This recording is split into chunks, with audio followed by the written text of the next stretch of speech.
இளையராஜாவின் மகளும் பிரபல பாடகியுமான பவதாரணி கடந்த சில ஆண்டுகளாகவே புற்றுநோயால் பாதிக்கப்பட்டிருந்த நிலையில் இலங்கையில் சமீபத்தில் புற்றுநோய்க்காக ஆயுர்வேத மருத்துவ சிகிச்சை பெற்று வந்தார்.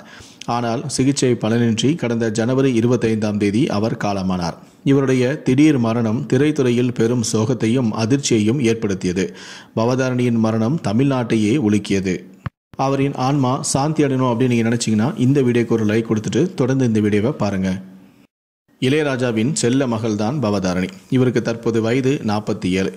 இவர் ராசையா, அலெக்சாண்டர், தேடினேன் வந்தது, அழகி, காதலுக்கு மரியாதை, ஃப்ரெண்ட்ஸ், தாமிரபரணி, உளியின் ஓசை, கோவா, மங்காத்தா, அநேகன் உள்ளிட்ட பல்வேறு படங்களில் பாடியுள்ளார்.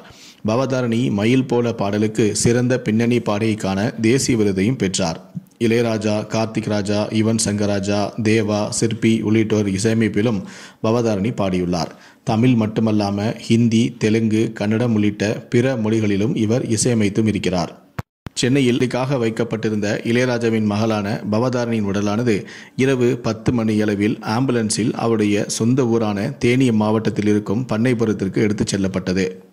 சாலை மார்க்கமாகவே அவரது உடலானது இளையராஜா பங்களா இருக்கும் லோயர் கேம்பிற்கு எடுத்துச் செல்லப்பட்டது. அங்கே பவதாரணியின் உடல் அடக்கமும் செய்யப்பட்டது. பவதாரணியின் உடலை அடக்கம் செய்வதற்கு முன்பு அவரது உடலுக்கு திருவாசகம் பாடப்பட்டது.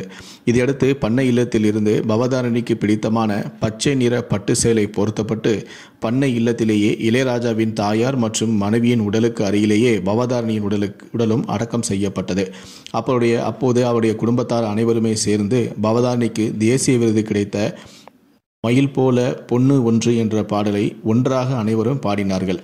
பாடிதான் அவருடைய உடலையும் அடக்கமும் செய்தார்கள். இசை குடும்பத்தில் இப்படி ஒரு சம்பவத்தை செய்தது ரசிகர்களை வெகுவாக கவர்ந்து நெகிழ்ச்சியையும் ஏற்படுத்தியது. இந்நிலையில்தான் இளையராஜாவின் குடும்பத்தார் மேலும் ஒரு காரியத்தை செய்திருக்கிறார்கள். அதாவது பவதாரணியின் 16ஆம் நாள் காரியம் முடியும் வரை அவரது சமாதிக்கு அருகே ஒரு சின்னதாக ஒரு ஸ்பீக்கரை வைத்து மெல்லிய ஒரு குரல் கேட்கும்படி அவர் பாடிய அனைத்து பாடல்களையுமே பாடவிட்டிருக்கிறார்கள். அவரது சமாதிக்கு வருபவர்கள் அந்த இசையை கேட்கட்டும் எனவும் 16ஆம் நாள் காரியம் முடியும் வரை இந்த பாடல்கள் தொடர்ந்து ஒலித்து கொண்டே இருக்கும் எனவும் அவர்கள் கூறியுள்ளனர். தற்போது இளையராஜாவின் குடும்பத்தை செய்திருக்கக்கூடிய இந்த சம்பவமும் இளையராஜாவின் ரசிகர்களை நெகிழ்ச்சியடைய வைத்திருக்கிறது.